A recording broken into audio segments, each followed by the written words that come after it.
Well, hello and welcome to weeks 2 and 3 of the pre-treatment imaging module. I hope that week 1 was useful for you in terms of being able to orientate yourself to the module itself and the technology that we're using.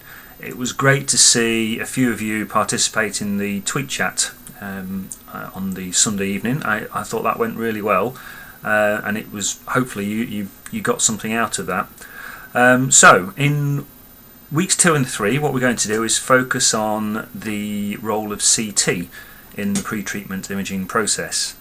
And what we're going to do is we're going to start off, or rather you can have a look through the materials in the workbook and you'll see that it's separated out into some different areas. So you probably want to start off by reminding yourselves of the principles of operation of CT. So there's some bit of physics and technology stuff in there for you to remind yourself about and to bring yourself back up to speed with actually how this kit works. And following on from that, a little bit about CT simulation, the general principles of CT simulation.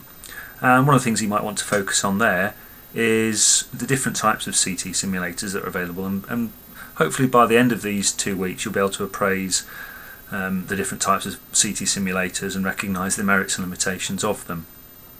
Then what we'll do is we'll focus a lot, I think I'd like you to focus a lot on the role of 4D CT in the pre-treatment imaging process, and that will provide the focus of the article of this particular section.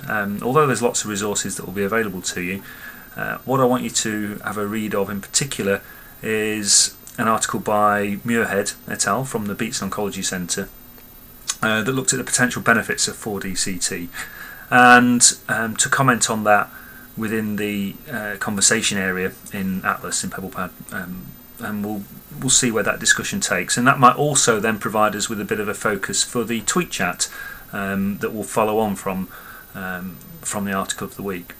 We'll also have the webinar in the second of the 2 weeks where we'll revisit some of the stuff on 4D to make sure that everyone's up to speed, an opportunity to ask some questions on there. And then after we've looked at that, we will finish off by looking at the role of contrast enhancement. So there's some materials on there for you to have a look through, and hopefully we'll generate a bit of discussion about how contrast is used to enhance CT simulation within your centres. So there we go, that's the bulk of this. The organisation is pretty much the same as week 1 in that we've got learning materials, we've got a webinar on the second Wednesday of the 2 weeks, a tweet chat on the day following that, and then sort of the article of the week for you to focus on throughout the 2 weeks. So I hope you enjoy these 2 weeks, hope you find them useful. Any queries or comments, please add them to the conversations area. I'll try and respond as soon as I can. Okay, enjoy.